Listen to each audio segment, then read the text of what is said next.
Quiet, please. Quiet, please.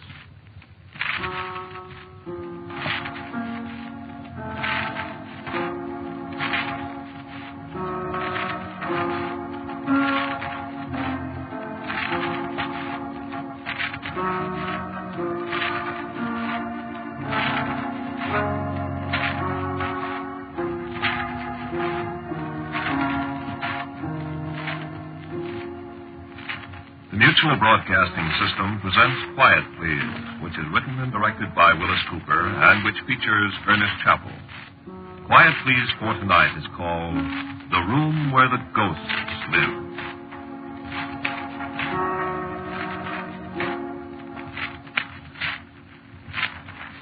No, I won't let you take me out of the house. No, I'm going to stay right here. I'm sorry, Doctor. But, Lawrence, we've got to get you to a hospital. Now stop being a fool. I won't.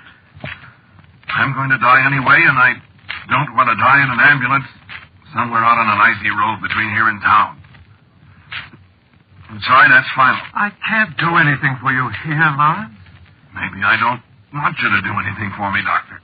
I'm going to call the ambulance. How? By telephone, of course. The telephone isn't working. Oh, that's right, I forgot. That's funny, isn't it? What? What a couple of days of snow can do. No lights, no heat, no water. Just like the days when they lived here. When who lived here? The ghosts. Open your mouth. What for? Thermometer. I'm not raving, Doctor. Well, let's see anyway. Feel any pain? Sure. Worse than it was? Little. A little morphia won't hurt. It's a good thing I decided to stop in for a cup of coffee. You might have died here all by yourself. I'm going to die anyway. Not if I can help it. Can't help. Oh, stop that nonsense. Let me have your ball. All right, now. That'll relieve the pain in a minute, too. Okay. I could take you to the hospital in my car. No. And I think I will. No. Lawrence, what got into you? What do you want to die for? Take thermometer. No, not yet. There's nothing wrong with you. You've been the happiest. You've got everything to live for. No. Then you go and shoot yourself. Yep. Where did you get this pistol, anyway? Gift. Didn't you know it was loaded? Sure.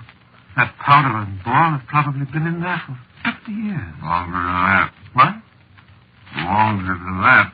Well, there's no telling what kind of infection you can get from that bullet. No. Don't die, that's all. Let's see that thermometer. High temperature, huh? Yes, it's pretty high. I guess you're not going to the hospital after all, though. Well, I told you that, Doctor. I couldn't move you with that high temperature. That's fine. But I told you I wasn't going to be moved anyway. So you see, Who gave you this pistol? a British colonel. What British colonel? His name's on the lock plate. Lieutenant Colonel Robert Charles Graves, 17th Regiment of Foot, 1774. Ancestor of the fellow that gave it to you? No. He gave it to me himself. Yesterday. Lawrence, how could he? He's one of the ghosts. I see. No, you don't. I'm not delirious, Doctor. He really is. No, just relax, Lawrence. Of course. I'm going to die anyway. Isn't that so? I'm afraid it is. Good. Lawrence, What? why did you do it? Well,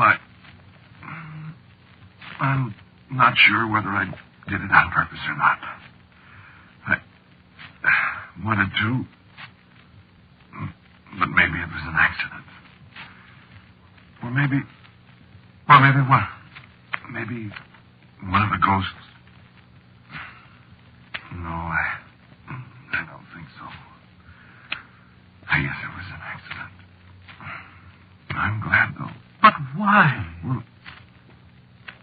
On account of Melanie.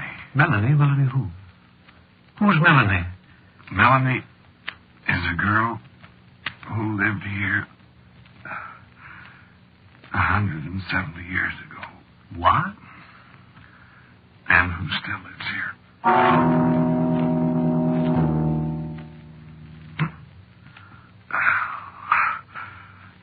It hurts quite a bit, Doctor. You want me to give you some more morphine? I guess not. No. I want to tell you things. Well... You won't believe me, of course. You think my mind's wandering. Don't you? Well, what difference does it make? Yeah, that's right. Nothing makes any difference now. A fellow takes a long time dying, doesn't he?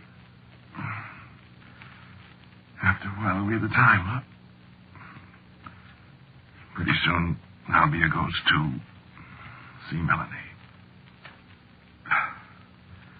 I'd like a little drink of brandy. Oh, just a second.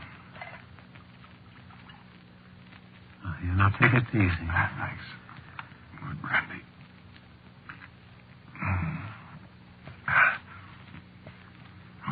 Wish I could take some along. It's good. I wish I could do something for you, Lawrence. Nothing sewed in, aren't we? Sure. I mustn't leave. I couldn't come back, you know. I have to stay here. I don't understand that. I have to stay here, I said. My house.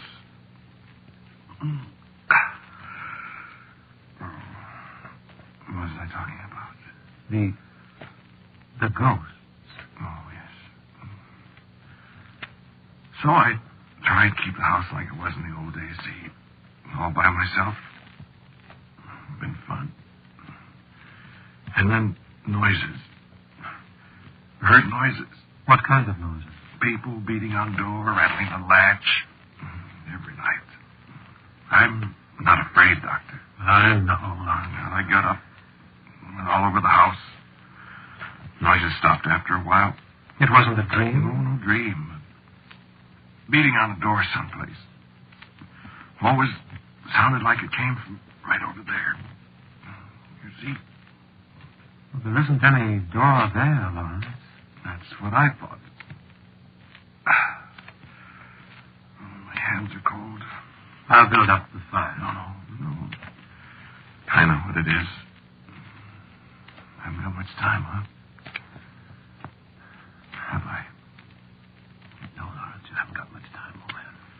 I'll have to hurry. Shut your eyes so you can see what I saw. I mean, I didn't see it, because it was dark. So, when you shut your eyes, you feel the way I felt. Huh? All right, Lawrence. I walked all over the house, lights on.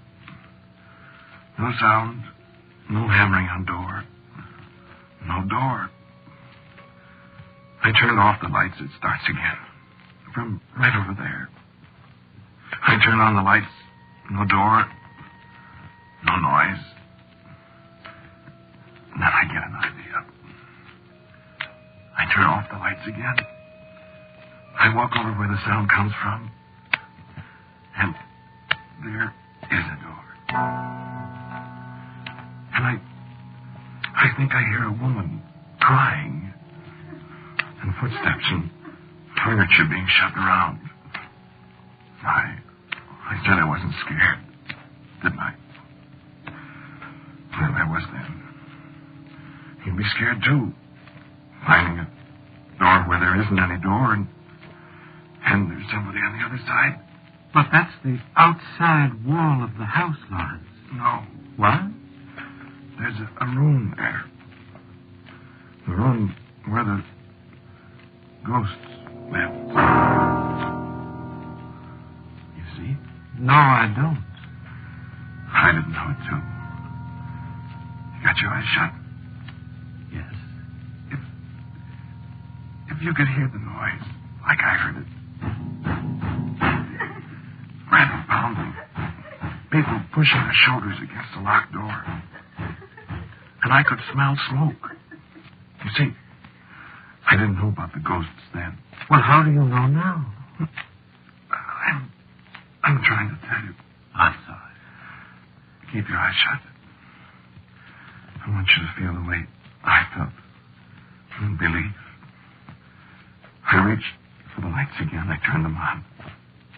Nothing happens, just nothing. Except pounding on the door. Slower now. And the woman crying. And I hear her scream. Oh, Score, she said. It's French. It means help, help. And I heard her voice again. Frightened. Ouvre la porte, she said.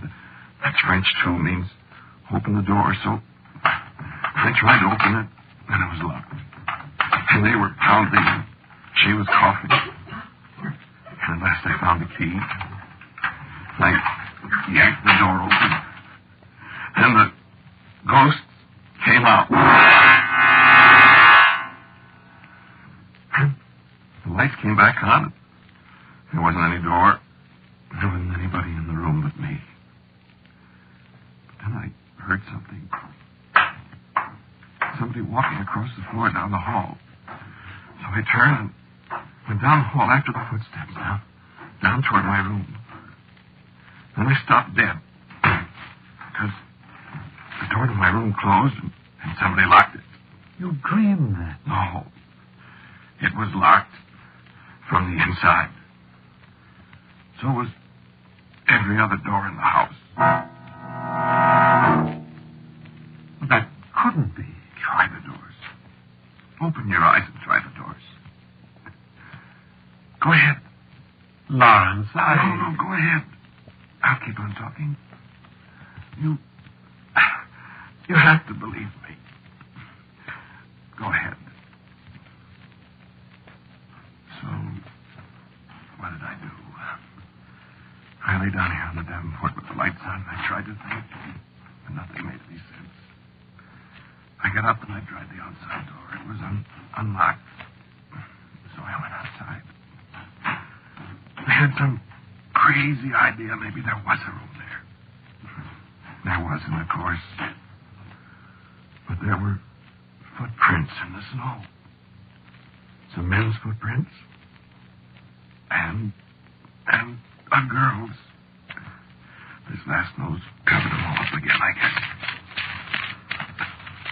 Well, what about the doors, Doctor? They're locked. From the inside. You see? Did you hear anything? Did you?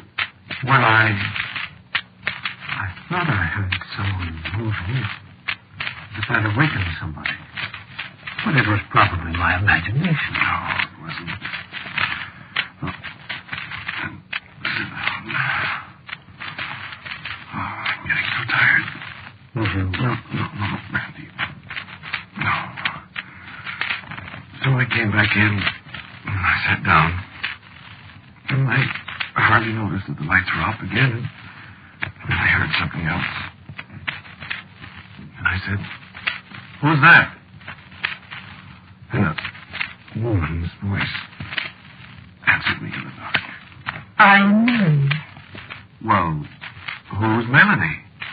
Once I was a maid in this house in the time of the war, when the soldiers were captured on Christmas night at Trenton. And these escaped and came here to be hidden by Monsieur Maurice. For he was no patriot, and they were kept... And you'd think I'd be surprised, but I wasn't very. I didn't interrupt her. She went right on telling me how Morris was a loyalist, and how he hid the officers, and how the neighbors suspected him and spied on him. Then Monsieur Maurice must go away, you see. And I was left alone to bring food to the poor soldiers. And there was a night when I took their food to them. And when I would go from the room, I found the door to be locked from the other side. But soon we smelled the smoke of the fire. If someone had set fire to the house to destroy these men. And we beat upon the door, but it did not avail us. And so we perished in the fire, I and the British officers. And there was none to know our fate. And for our sins, we are bound forever to this house. Although I have not sinned so very greatly. And I would thank you for releasing us from that room.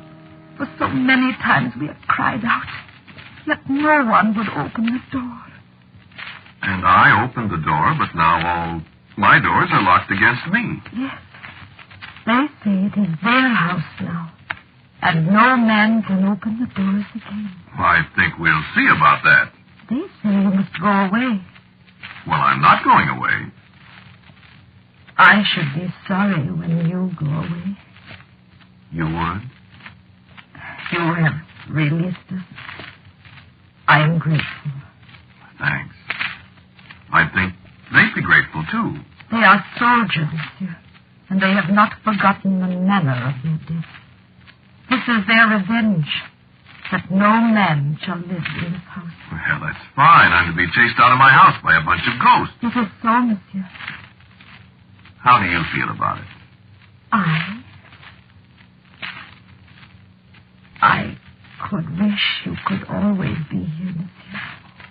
So? Yes, monsieur.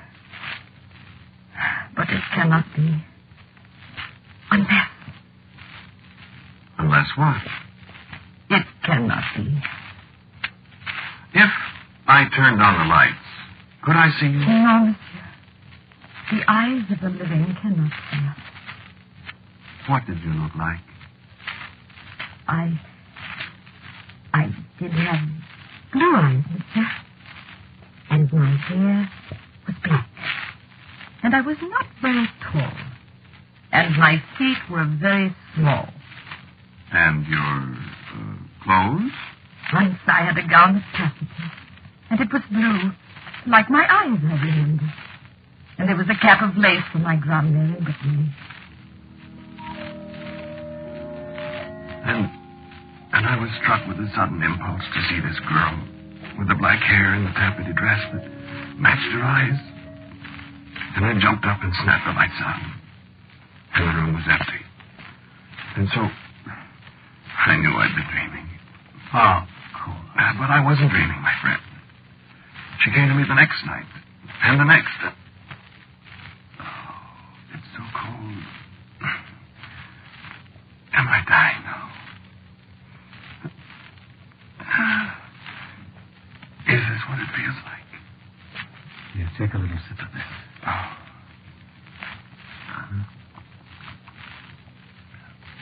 Better? How much longer? Well, see, friend, I found myself in love with a ghost. Yes, Melanie. And she loves me, Doctor. And we talked about it so much. There must be a way out. But there couldn't be a way out. And the others kept telling her I must go on, and I asked her to go to them. I'm sorry. Go to them and beg them to let me stay. It was the only way. But she told me they said no, they'd made a pact between themselves and they'd not alter it. And the time was getting short. They were sorry, they said, but... And then, last night, she came to me again. When the snow was piling deeper and deeper around the windows, and I said, Melanie, I can't go now. Can't they see that? And she said... I have spoken again with the colonel. And what did he say? He will come to you, he said. And what? He will not speak to the living. But what good? I do not know. He said he will come to you. When? Tonight. Do not speak. Say, Monsieur le Colonel.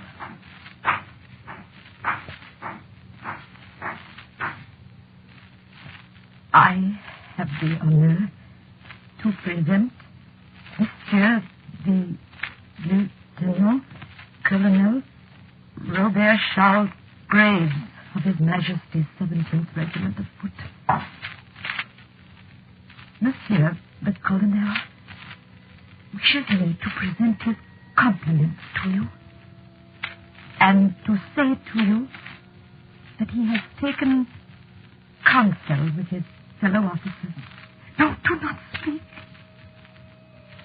Monsieur le Colonel wishes me also to say that he and his fellow officers have come to a decision in the matter of yourself. They honor you for your devotion to me, and they beg leave to supply you with the means of assuring you permanent residence in this house. Monsieur the Colonel begs you to accept as a token of his esteem this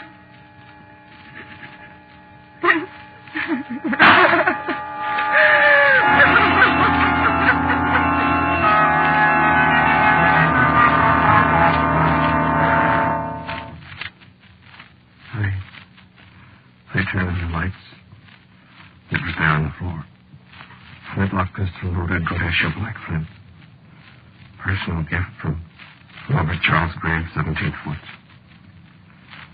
Well, I thought a long time. Turned off the lights. Called her. No answer. Talked to her. Told her I loved her. Wasn't brave enough to.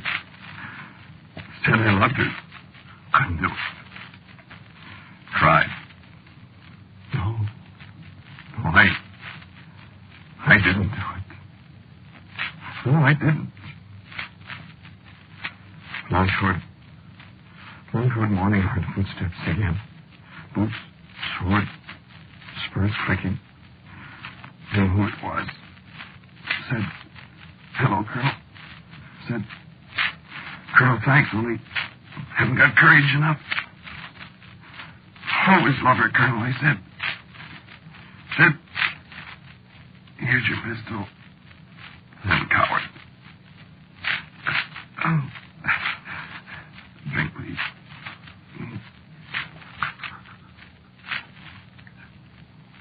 And then I wake up here. Daylight. See? It's Colonel Graves. Good enough fella show me way out. Good enough fella.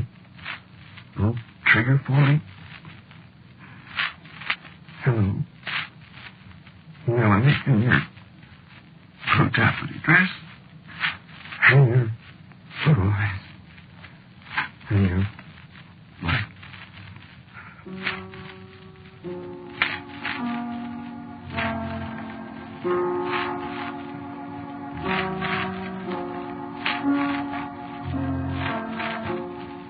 You have listened to Quiet Please, which is written and directed by Willis Cooper.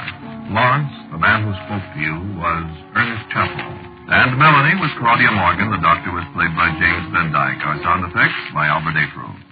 Music for Quiet Please, except for our theme, which is from the Allegretto movement of the César Franck Symphony in D minor, is composed and played by Albert Berman. Now for a word about next week's Quiet Please, here is our writer-director, Willis Cooper. Baker's Dozen is the title of next week's story, the story of One Man, Two Men. This is the Mutual Broadcasting System.